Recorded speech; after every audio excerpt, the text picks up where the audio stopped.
The last thing that we're going to do today for multiplying fractions and mixed numbers is do some error analysis and problem solving. It says Trina multiplied negative 6 2/3 times 4 2/5 and stated the answer is negative 24 and 4/15. Gina says she's wrong. Do you agree with Gina or Trina? Explain your answer. Write in complete sentences and cite specific information from the problem. So it appears that Trina did negative 6 times 4 and got negative 24, and then did 2/3 times 2/5 and got 4/15.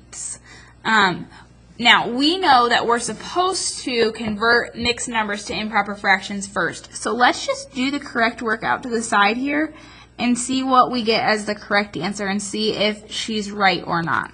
So 6 times 3 is 18 plus 2 is 20. That's negative 20/3. Times 4 times 3 is 12 plus 2 is 14 over 3 is 14/3. I'm looking to cross reduce, and 3 and 20 don't share a factor and 3 and 14 don't share a factor. So I'm going to have to do, I'm just going to have to come straight across. I know that 2 times 14 is 28 and that I can just add a 0 here to get negative 280. And 3 times 3 is 9.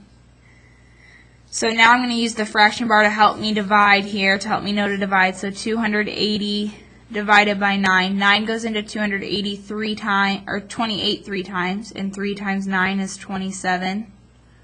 When I subtract, I get 1 and bring down my 0. 9 goes into 10 one time. When I multiply and subtract, I have a remainder of 1. And so my numerator is going to be 1 over my divisor, 9 and 1/9. So negative 280 over 9 is equal to negative 31 and 1/9. And so we realized that Trina was incorrect and that Gina is correct because Gina is saying she's wrong. So do you agree with Gina or Trina? I agree with Gina. And then it says explain your answers. Write in complete sentences and cite specific information from the problem. So typically we want to give our answer of who do we agree with. We want to state what the other person did wrong and then what the correct answer should have been. So I agree with Gina. It appears that Trina forgot to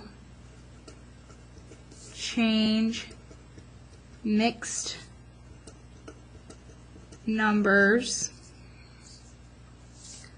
to improper fractions.